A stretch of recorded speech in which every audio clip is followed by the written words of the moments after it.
Bolivia's political crisis, it is deepening, with protests, roadblocks and supply shortages now putting heavy pressure on President Rodrigo Paz just months after taking office. In a dramatic move aimed at calming public anger, Paz has now announced that he and his cabinet ministers will take a 50% pay cut. A country under pressure and a president trying to hold the line. Bolivian President Rodrigo Paz says that he will slash his salary and the salaries of his cabinet ministers by half as nationwide unrest continues to grow. During an address in the constitutional capital, Sucre, Paz said that the move was meant to show the government's commitment to the country during a difficult economic period. I would like to inform you that this president, together with his ministers, has taken the decision, as part of their commitment to the country, to reduce their salaries by 50%, thereby demonstrating that Bolivia has a president and ministers who are fully committed to this cause.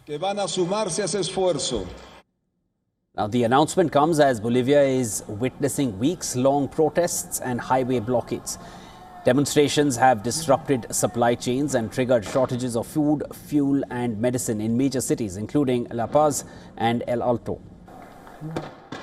Hospitals and markets are also reportedly struggling with limited supplies. Protesters are demanding that the government roll back austerity measures and takes urgent action over rising living costs. The anger, however, goes beyond the economy. Some groups are demanding wage hikes, while others are protesting against contaminated fuel that allegedly damaged thousands of vehicles. And with one call, the demands are openly being raised for President Paz's resignation.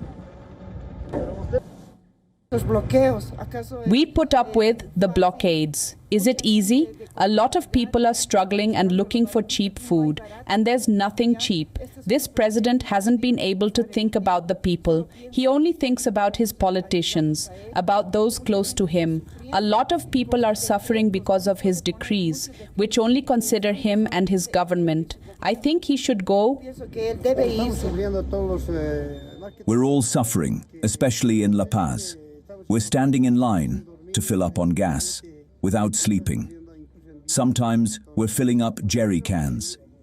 I think the authorities need to take action because the people are suffering.